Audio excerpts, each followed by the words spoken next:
What's up everybody, this is George from Chrono Couple Gaming here, and today we've got another track and setup guide.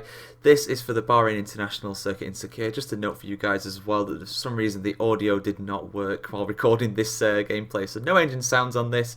But yeah, so let's get on to the lap itself. Going out of the final corner here, straight onto the DRS. Make sure you get a good launch out of the final corner there. It's absolutely vital because this straight you can go way over 200 miles an hour like this. 205 miles an hour there for me. Breaking into turn 1. Turns 1, 2 and 3 are all one big fluid motion. You go to the right for turn 1, turn 2 you go to the left, and to the right again for turn 3. And straight back on the DRS for this second straight.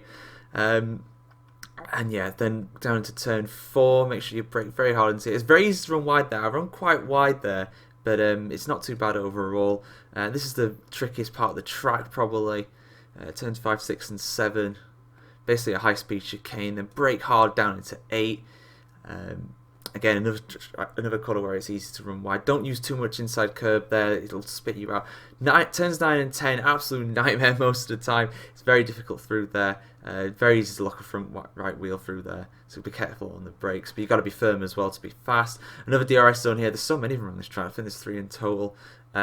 This one here, you can run a little bit wide here, but just make sure you don't get onto the curb, because otherwise you'll be spat out wide onto the sand there. This is probably another tricky corner as well. I ran a little bit wide there, but as long as you don't go too far over the sausage kind of ridge thing there, you should be fine.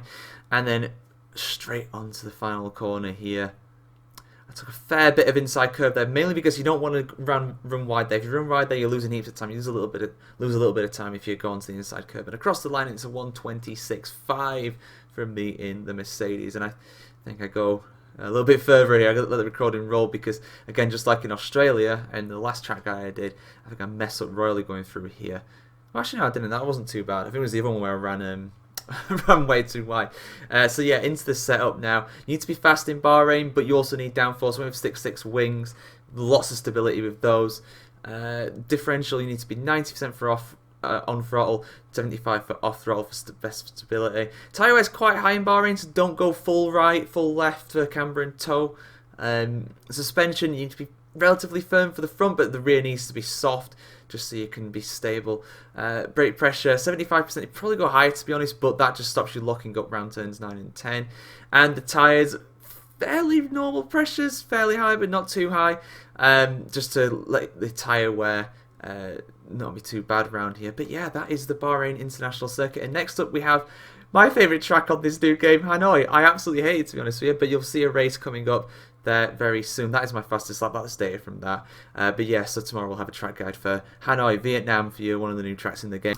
This has been George from Chrono Couple Gaming. Please make sure you subscribe to the channel to see more content like this. Like the video if you liked it, and yeah, we'll see you for the next one. Bye bye.